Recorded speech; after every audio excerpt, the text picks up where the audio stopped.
नमस्कार. आपल्याला आपल्या आईवडिलांच्या आठवणी कधीच विसरता येत नाहीत.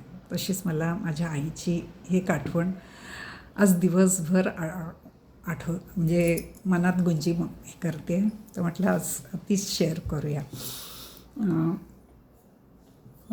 तशी परिस्थिती आमची मध्यमवर्गीयच होती. तर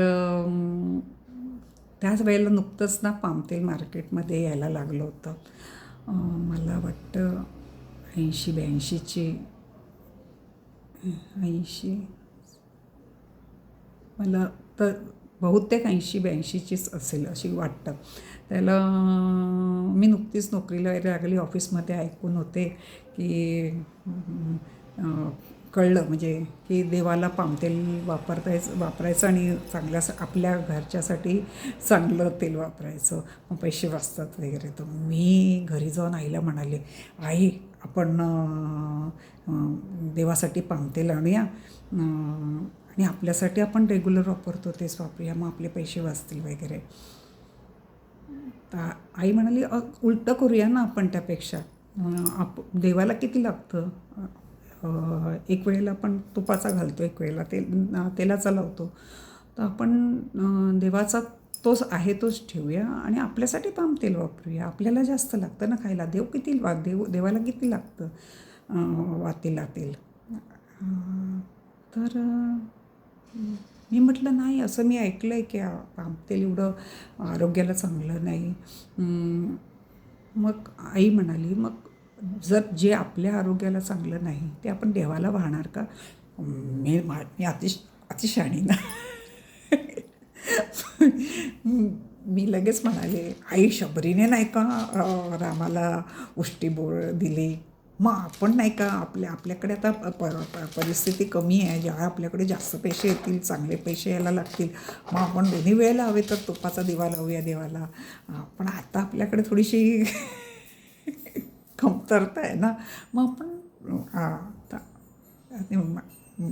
अशा गोष्टी समजायला माझे वडील खूप हुशार. त्यावेळेला माझे वडील मला म्हणाले, शबरीने उष्टीबोरं का दिली रामाला, त्याच्या मागचं कारण तुला माहीत आहे का?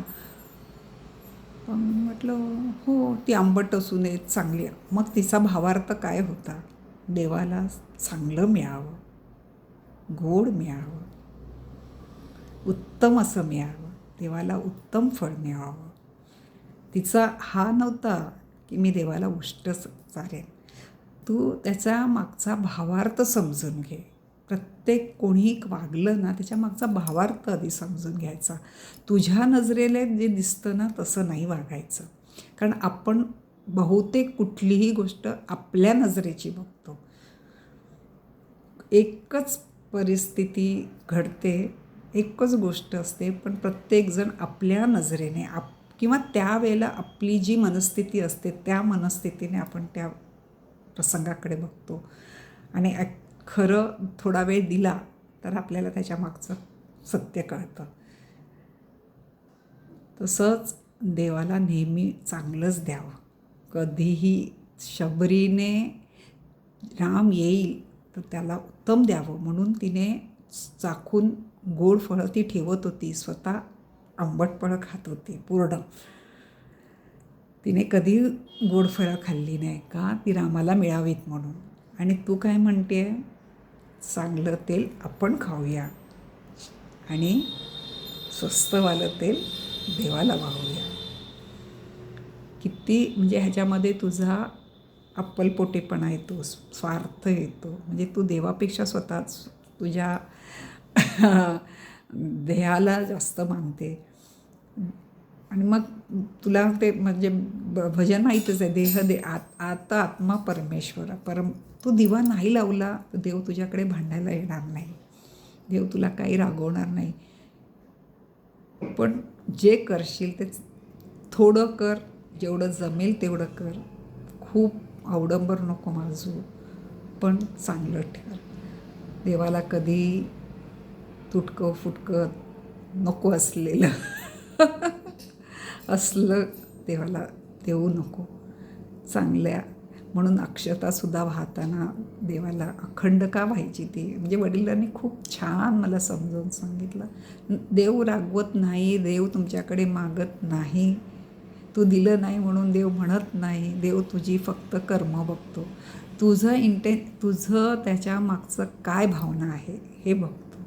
मग देवाला तू तूप वाहिलंस, तेल वाहिलंस, पामतेल वाहिलं, त्याला काही नाही, पण तुझ्या भावना काय होत्या, पहिला तुझं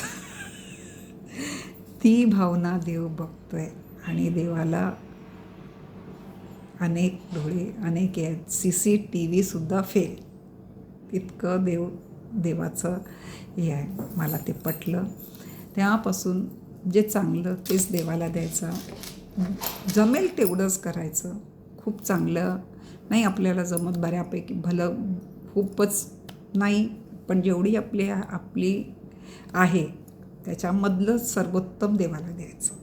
हे मला माझ्या वडिलांनी आणि आईने अशा पद्धतीने सांगितलं. तुम्हाला पटतं आहे का? बघा, तुम्ही माझं ऐकताय त्याबद्दल मी खूप आभारी आहे.